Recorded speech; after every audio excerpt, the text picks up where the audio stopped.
Kasako Media, tunaangazia maisha, tunaandika kesho.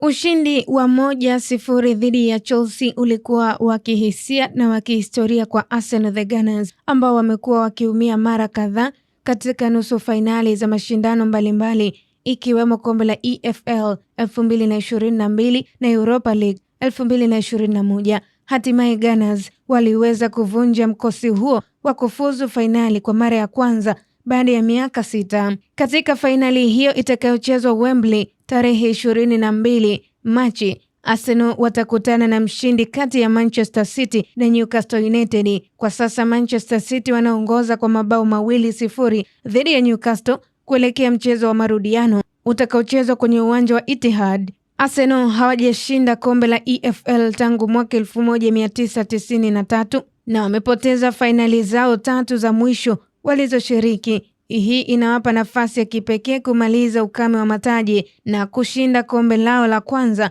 tangu FA Cup ya mwaka 2020, ambalo ndilo taji pekee ambalo kocha Mikel Arteta ameshinda tangu atue klabuni hapo mwaka 2019. Akizungumza baada ya ushindi huo, Arteta alisifu imara na nidhamu ya kikosi chake, akisema walielewa aina ya mchezo waliotakiwa kucheza. Aliongeza kuwa hali ya hewa na sapoti kubwa ya mashabiki uwanjani ilichangia pakubwa ushindi huo, na akaelekeza furaha yake kufikia hatua hiyo baada ya kusubiri kwa muda wa miaka kadhaa.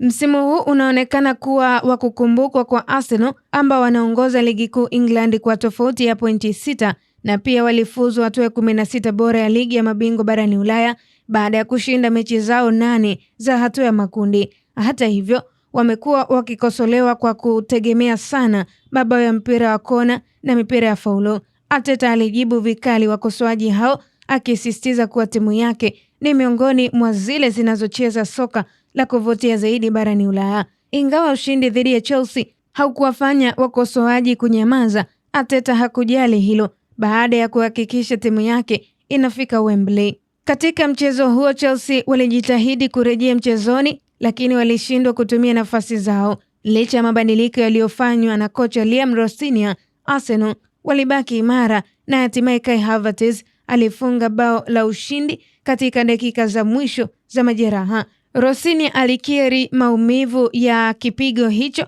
lakini akisema anaona maendeleo kwenye kikosi chake licha ya kupoteza mchezo yote miwili dhidi ya Arsenal. Kasako Media, tunaangazia maisha, tunaandika kesho.